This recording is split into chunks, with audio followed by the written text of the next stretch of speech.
Hello, my young viewers, my dear friends, and my dear scholars. Thanks for watching and subscribing my channel. And I am very much grateful for your support and for your help which you are giving me. And mm, myself Renu, and you are most welcome in my channel Naya Thoughts in English.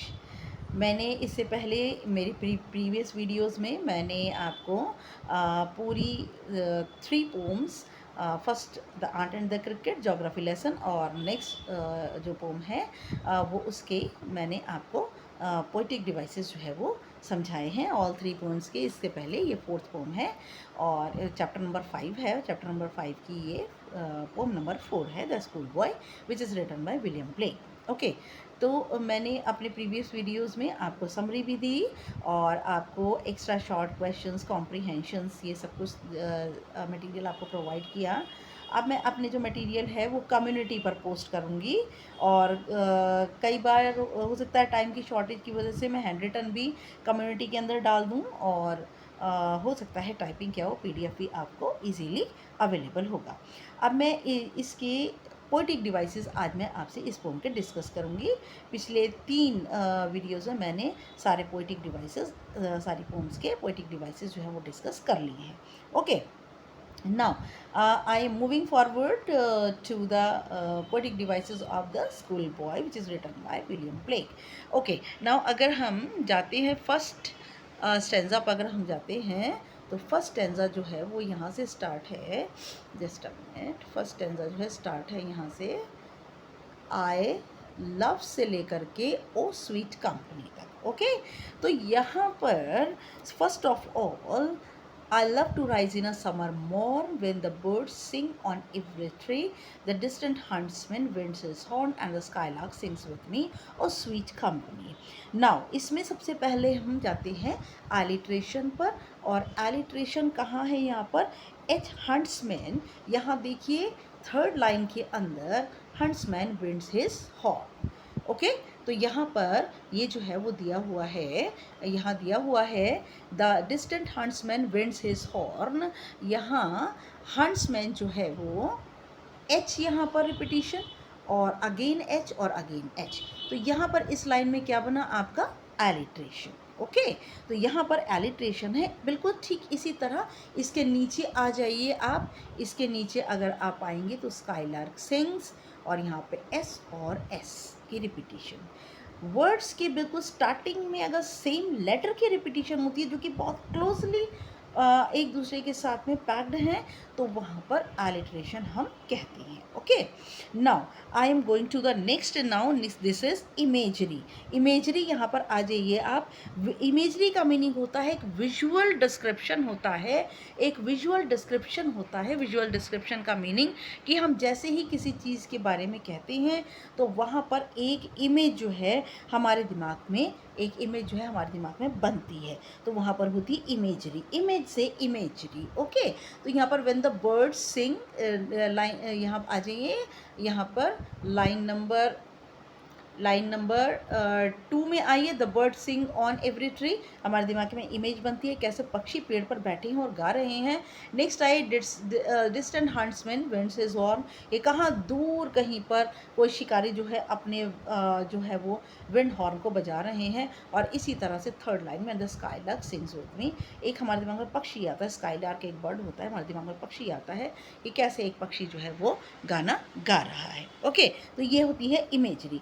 अब मैंने आपको consonance भी पिछले अपने उसमें समझाए हुए हैं, और कॉन्सोनेंस और एजोनेंस दोनों मैंने आपको बताया हुआ है कि कॉन्सोनेंस और एजोनेंस का क्या मीनिंग होता है। कॉन्सोनेंस का मीनिंग होता है permanent sound of the consonant, और एजोनेंस होता है permanent sound of the vowel. Vowel AEIOU। Okay, और कॉन्सोनेंट का मतलब बाकी सारे अल्फ़ाबेट्स। नाउ कॉन्सोनेंस जो है वो यहाँ पर आर, देखिए फर्स्ट लाइन के अंदर, यहाँ देखिए फर्स्ट लाइन में यहाँ पर आ जाइए, यहाँ फर्स्ट लाइन के अंदर यहाँ राइज में आर, फिर समर में आर, फिर मॉर्न में आर। ओके, तो यहाँ पर आर जो है लगातार कॉन्सोनेंट साउंड जो है आर की लगातार आ रही है। इसी तरह से एस की यहाँ पे आइए, डिस्टेंट में एस, यहाँ पे हंट्समैन में एस, विंड्स में एस और यहाँ पे भी एस। तो यहाँ पर लाइन नंबर 1 में और लाइन नंबर 1 के अंदर और नेक्स्ट लाइन के अंदर, थर्ड लाइन के अंदर एस कॉन्सोनेंस यहाँ पर है। ओके, एजोनेंस है जहाँ पर वोवल डिस्टेंट हंट्समैन, यहीं पर आ जाइए, इसके अंदर एजोनेंस भी है, यहाँ पर कॉन्सोनेंस भी है और यहाँ पर एजोनेंस भी है। और एजोनेंस कैसे, यहाँ पर आई की साउंड आ रही है लगातार, यहाँ पे मैं इसको हटा रही हूँ, देखिए दोबारा देखिए, डिस्टेंट में आई, यहाँ पे फिर उसके बाद विंड्स में आई, फिर यहाँ पर आ जाइए हिस के अंदर आई। ओके, तो यहाँ पर इस टाइप से एक ही उसमें कॉन्सोनेंस और लगातार एजोनेंस दोनों ही आए हुए हैं। हर एक स्टेंजा के अंदर कॉन्सोनेंस और एजोनेंस होता है, क्योंकि वोवल की साउंड और फिर अल्फ़ाबेट्स जो है वो कई बार रिपीट होती हैं, और पोइट जो है इन सबको इसलिए ऐसा यूज़ करता है पोम की ब्यूटी को इन्हेंस करने के लिए, बढ़ाने के लिए। अब देखिए यहाँ पर पर्सोनिफिकेशन है। पर्सोनिफिकेशन में यहाँ पर देख लीजिए आप, when the birds sing, birds को पोइट ने एबिलिटी दे दी है गाने की। ओके, यहाँ पर बर्ड्स को गाने की एबिलिटी दे दी है, इसलिए यहाँ पर कौन सा पोएटिक डिवाइस है, this is personification. Okay, now next आ जाइए, अब आप नेक्स्ट वाले स्टेंजा पे आ जाइए, और ये नेक्स्ट वाला जो स्टेंजा है वो है यहाँ से लेकर के, देखिए आप नेक्स्ट आ जाइए, बट टू गो से लेकर के, बट टू गो से लेकर ये आ जाइए यहाँ पे, बट टू गो से लेकर के और इन साइंग तक। ओके, यहाँ पर आ जाइए आप। नाउ नेक्स्ट इज, ये देखिए, बट टू गो से लेकर के इन साइंग तक ये स्टेंजा है यहाँ पर। अब नेक्स्ट पर आइए, सबसे पहले एलिट्रेशन है यहाँ पे, यहाँ देखिए एलिट्रेशन किस टाइप से है, school in a summer morn, यहाँ पर एस और एस की रिपीटिशन लेटर की हो रही है, और वर्ड्स जो है थोड़ी ये नहीं हम कहते वर्ड्स एक के बाद एक आनी चाहिए, थोड़ा सा डिस्टेंस पे भी होती हैं, बीच में प्रीपोजिशन वगैरह आ जाते हैं तो उसमें भी होती हैं। ओके, नाउ कॉन्सोनेंस जो है यहाँ पर, कॉन्सोनेंस जो है फर्स्ट लाइन के अंदर, फर्स्ट लाइन में ही आप आइए, यहाँ पर इसको कॉन्सोनेंस है, यहाँ पर टी की साउंड आ रही लगातार, बट और फिर टू के अंदर यहाँ पे टी आ गया, फिर यहाँ टी आ गया, और यहाँ पर लगातार टी कॉन्सोनेंट की जो साउंड है जो है वो है, इसलिए यहाँ पे कॉन्सोनेंस है। एजोनेंस में आइए, यहाँ पर oh into go to school in summer morn, first line में आ जाइए, देखिए वोवल आया हुआ है यहाँ पर, देखिए वोवल यहाँ पर टू के अंदर, गो के अंदर, टू के अंदर, स्कूल में आया हुआ है, फिर मॉर्न में। इस फर्स्ट लाइन के अंदर जो है वोवल ओ आया है, इसलिए यहाँ पर कौन सा पोएटिक डिवाइस है, एजोनेंस। ओके, अब यहाँ पर आइए, आई इन साइंग एंड डिसमे, यहाँ पर देखिए आई आया हुआ है, साइंग में फिर आई, फिर आई, फिर आई, तो यहाँ पर आई एक वोवल है, इसीलिए यहाँ पर कौन सा पोएटिक डिवाइस हो गया, यहाँ पर हो गया एजोनेंस। यहाँ पर एक बहुत इम्पॉर्टेंट एक पोएटिक डिवाइस है, और वो है किसके अंदर है पोएटिक डिवाइस, और वो पोएटिक डिवाइस है क्रूल आई के अंदर। क्रूल आई के अंदर अगर आप देखेंगे तो क्रूल आई किसको डिनोट करता है, क्रूल आई जो है वो डिनोट करता है, एक सिंबल है, किसका सिंबल है, एक ऐसे स्टर्न ग्लांस, एंग्री टीचर का सिंबल है, इसलिए यहाँ पर ये देखिए स्टर्न क्रूअल आई जो है वो सिंबल है किसका, एक टीचर का जो कि बहुत गुस्से वाली है, जो कि आउटडेटेड है, ऐसी टीचर का जो है वो सिंबल है, इसलिए इस स्टेंजा के अंदर क्रूल आई सिंबोलिज्म है एक टीचर का। ओके, अब फोर्थ लाइन में अगर आप आएँ तो देखिए 1 2 3 4, फोर्थ लाइन जो है वो इनकम्प्लीट लाइन है, नीचे की लाइन से कंप्लीट होती है, the little one spend the day in saying and डिसमे, ये ऊपर की लाइन इनकम्प्लीट है और नीचे से कंप्लीट होती है, इसका मतलब इसमें है एंजेम्बमेंट। ओके, तो यहाँ पर है एंजेम्बमेंट, लास्ट टू लाइंस के अंदर है एंजेम्बमेंट। मैंने एंजेम्बमेंट भी आपको समझाया था कि एंजेम्बमेंट का मीनिंग होता है जहाँ पर कोई लाइन इनकम्प्लीट रहती है और वो नेक्स्ट लाइन से अपने आप को कंप्लीट करती है। ओके, नाउ नेक्स्ट आ जाइए नेक्स्ट स्टैंजा पर, यहाँ पर ये स्टैंजा स्टार्ट होता है आह देन एट टाइम से लेकर के ड्रीयरी शावर तक स्टार्ट होता है। ठीक है, तो यहाँ पर फर्स्ट ऑफ ऑल ए जो है एंड स्पेंड, यहाँ देखिए and spend many an anxious hour. यहाँ पर ए, फिर उसके बाद ए, उसके बाद अगेन ए। तो यहाँ पर कौन सा पोएटिक डिवाइस है? ये पोएटिक डिवाइस है यहाँ पर, ये एलिट्रेशन। ओके, तो यहाँ पर पोएटिक डिवाइस बना क्योंकि ए की रिपीटिशन है, एंड ए से यहाँ से शुरू वर्ड, फिर एन, फिर एंशियस, एक ही लाइन के अंदर ये जो है वर्ड्स वो उनकी रिपीटिशन हो रही है। तो यहाँ पर क्या है? एलिट्रेशन। नाउ नेक्स्ट पे आइए, बहुत इम्पॉर्टेंट बात बता रही हूँ आपको। यहाँ पर इम्पॉर्टेंट बात है ये यहाँ दो सेंटेंसेस जो है नॉर से स्टार्ट है। 1 2 3 4 और 5 नॉर से स्टार्ट हैं। जब भी कोई लाइंस वर्सेस की, स्टेंजा की कोई लाइन सेम वर्ड से स्टार्ट होती है तो वहाँ पर होता है anaphora. Anaphora, ANAPHORA, anaphora. Okay, तो यहाँ पर बिल्कुल दोनों वर्ड सेम है, तो दोनों वर्ड सेम वर्ड से लाइन की स्टार्ट है, इसलिए यहाँ पर है एनाफोरा।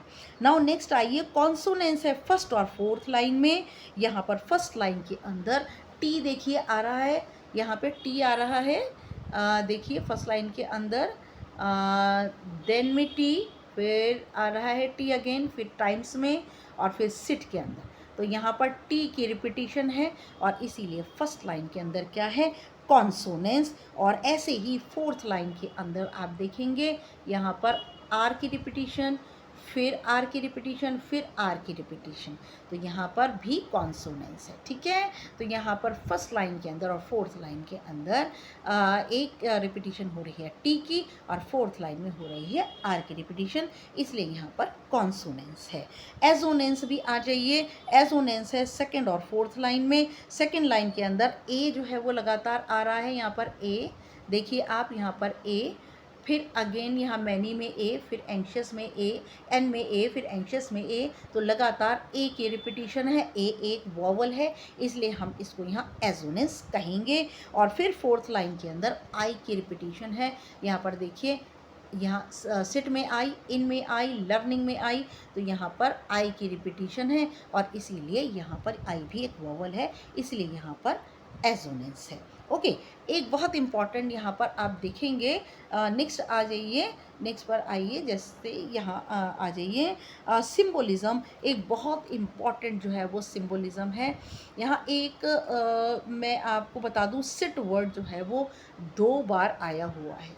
सिट वर्ड एक ये रहा, एक ये रहा, तो यहाँ पर ये रिपीटिशन पोएटिक डिवाइस है। ओके, यहाँ पर पोएटिक डिवाइस कौन सा है? रिपीटिशन पोएटिक डिवाइस है, क्योंकि ए वर्ड सेम वर्ड 2 बार आया हुआ है। तो यहाँ पर एनाफोरा और रिपीटिशन में बहुत फ़र्क है। रिपीटिशन होता है कि वो वर्ड कहीं भी आता है, लेकिन एनाफोरा के अंदर लाइन उस वर्ड पर्टिकुलर वर्ड से ही स्टार्ट होती है। ओके, ना नेक्स्ट पर आ जाइए आप, सिम्बोलिज़म है। सिम्बोलिज़म का मतलब यहाँ पर ड्रीयरी शॉवर जो है वर्ड, यहाँ आइए आप, ये देखिए ड्रीयरी शॉवर, ये जस्ट अ मिनट, ड्रीयरी शॉवर जो है वो यहाँ आया हुआ है। ये देखिए आप, ड्रीयरी शॉवर सिम्बोलिज़म है। सिंबल का मतलब प्रतीक है, किस चीज़ का प्रतीक है? बोर्ड लेक्चर्स का, डल लेक्चर्स का, ऐसे लेक्चर्स जो हमें उबा देते हैं, ऐसे लेक्चर्स जो हमें उबासियाँ आती हैं जिस लेक्चर को सुन कर के, और ऐसे लेक्चर को ड्रीयरी शॉवर। ड्रीयरी का मतलब होता है बहुत ही ऐसी, जो जहाँ पर बहुत हार्डशिप डिफ़िकल्ट हो। शॉवर का मतलब होता है बारिश, तो एक ऐसे लेक्चर की बारिश है जो कि इतना ज़्यादा सुनने में मुश्किल है, जहाँ पर बैठना it is very much difficult to sit and to hear. Okay, now next आ जाइए आप, नेक्स्ट पैरा पे आइए, stanza number 4। Okay, stanza number 4 पर आइए आप। स्टेंजा नंबर 4 है, और इसको ऊपर कर लेंगे हम ऊपर। Stanza number 4 how can say लेकर के, और ये स्टेंजा है एंड फॉरगेट तक। ओके, फर्स्ट लाइन में ही एंजॉयमेंट है। How can the bird that is born for joy sit in a cage and sing. ये एंजॉयमेंट है इस फर्स्ट लाइन में, क्योंकि फर्स्ट लाइन इनकम्प्लीट है, वो सेकेंड लाइन से अपने आप को कंप्लीट करती है। अब आइए यहाँ पर alliteration, how can the bird that is born for joy. यहाँ पर जो बर्ड है उस बोर्न किसके लिए आता है, बोर्न आता है ह्यूमन बीइंग के लिए, और यहाँ पर जो है वो बोर्न दिया हुआ है बर्ड के लिए, इसलिए यहाँ पर सॉरी एलिट्रेशन है यहाँ पर। एलिट्रेशन बर्ड और बर्ड बी की यहाँ पर रिपीटिशन है। ये देखिए यहाँ पर बर्ड बी से और यहाँ पर बी से, दोनों वर्ड बी से स्टार्ट हो रहे हैं और इसीलिए यहाँ पर एलिट्रेशन है। और फिर आ जाइए आप नेक्स्ट में कैन अ चाइल्ड, यहाँ पर आइए देखिए यहाँ कैन अ चाइल्ड, ये देखिए इस लाइन के अंदर सी से स्टार्ट और सी से स्टार्ट, ओके। तो यहाँ पर दोनों के दोनों ये कैन और सी से स्टार्ट है, तो ये यहाँ पर क्या हो जाएगा, यहाँ पर एलिट्रेशन हो जाएगा। अब एजोनेंस आइए फर्स्ट लाइन के अंदर, फर्स्ट लाइन के अंदर जो है वो एजोनेंस है और यहाँ पर वॉवल ओ जो है आया हुआ है। यहाँ देखिए वॉवल ओ, यहाँ हाउ के अंदर ओ और फिर बोर्न के अंदर ओ, फिर जॉय के अंदर ओ, तो यहाँ पर है एजोनेंस, ओके। और इसी तरह से आई जो है सेकेंड लाइन में आया हुआ है, सिट इन सिंग, यहाँ पर वॉवल कौन सा आया हुआ है, वॉवल आया हुआ है यहाँ पे आई, ओके। तो इसीलिए यहाँ पर क्या है, यहाँ पर आई वॉवल होने की वजह से एजोनेंस है, ओके। मेटाफोर को यहाँ, मेटाफोर एक बहुत इम्पॉर्टेंट पोएटिक डिवाइस है जहाँ पर दो चीज़ों को कंपेयर किया जाता है। मैं अपने नेक्स्ट वाली वीडियो के अंदर मेटाफोर और सिमिली को आपको क्लियर करूँगी कि इन दोनों में क्या डिफरेंस है, ओके। मेटाफोर के अंदर जो एक चीज़ की क्वालिटीज़ होती हैं दूसरे पर क्रॉप अप जैसे ही होती हैं, वहाँ पर कंपैरिजन होती है। मेटाफोर के अंदर हिंदी में इसे रूपक अलंकार कहते हैं। और यहाँ पर यूथफुल को जो यूथ है, जो हमारा यंग एज है, उसको स्प्रिंग से हमने डिनोट किया है, ओके। कंपेयर किया है अपनी यंग एज को, हमने किससे कंपेयर किया है, स्प्रिंग से।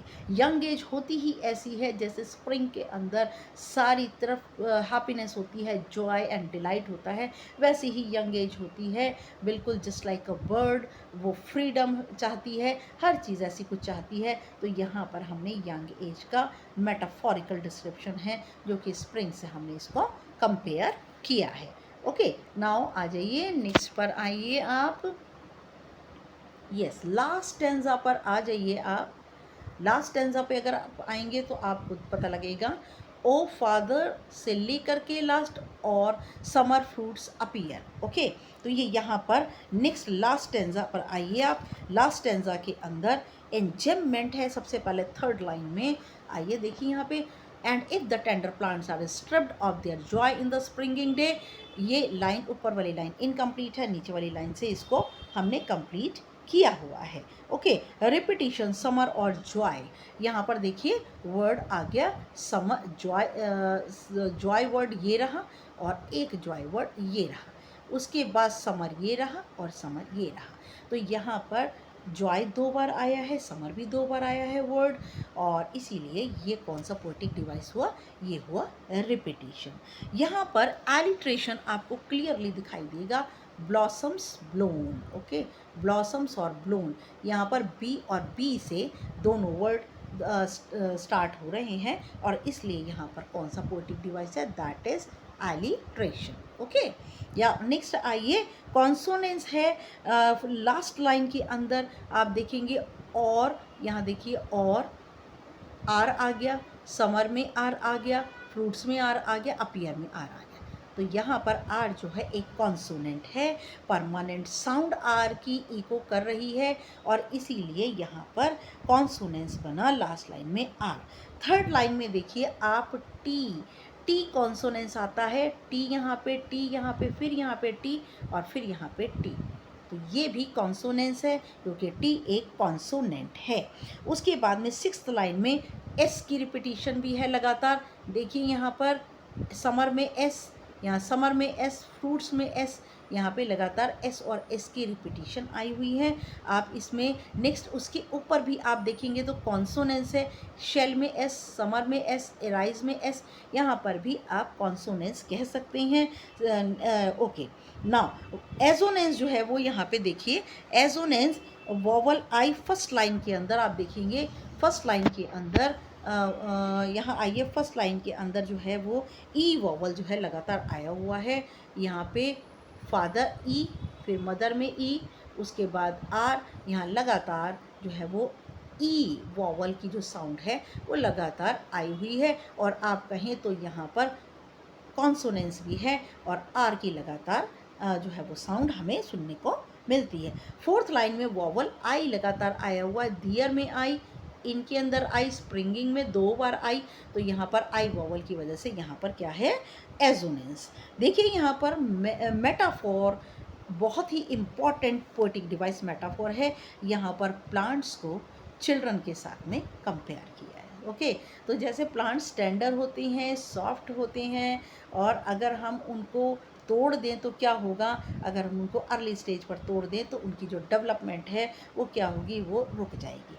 ऐसे ही बच्चों के साथ भी ऐसे ही है कि अगर हम बच्चों को एक बिल्कुल imprisonment, just like imprisonment school के अंदर रखें और बच्चों को बहुत रिस्ट्रिक्शंस में रखें, इम्पोज्ड डिसिप्लिन के अंदर रखें, तब क्या होगा कि बच्चों की जितनी भी क्रिएटिविटी है वो सारी किल हो जाएगी, और बच्चों की जो अर्ली स्टेज के ऊपर जो डेवलपमेंट है और जो क्रिएटिविटी है वो सारी की सारी ख़त्म हो जाएगी। तो यहाँ पर इम्पॉर्टेंट पोएटिक डिवाइसेस हैं जो कि पोइट ने दिए हुए हैं। अब मैं आपको नेक्स्ट एक समझा रही हूँ, और वो बहुत ही इम्पॉर्टेंट चीज़ है, और वो है राइमिंग स्कीम। ये फ्री वर्ड्स पोम नहीं है, यहाँ पर राइमिंग स्कीम देखेंगे आप। मॉर्न, यहाँ देखिए मॉर्न, मॉर्न और हॉर्न, तो इसको ए, इसे भी ए। ओके, यहाँ जस्ट अ मिनट, मैं आपको थोड़ा सा स्टैंजा ऊपर कर रही हूँ इसे, ताकि आपको क्लियर हो जाए। ओके, यहाँ पर स्टैंजा थोड़ा सा ऊपर कर देते हैं। यहाँ देखिए आप, ये देखिए यहाँ पर मॉर्न, यहाँ पर मॉर्न और मॉर्न और हॉर्न दोनों को ए दे दिया, और यहाँ पर ट्री और मी दोनों को बी और बी दे दिया, और कंपनी बिल्कुल अलग वर्ड है, हम चाहें तो इसे सी दे सकते हैं। तो हमारी पोएटिक डिवाइस, जो हमारी पोएटिक डिवाइस राइम स्कीम है वो क्या बनेगी, हमारी पोएटिक डिवाइस राइम स्कीम बनेगी,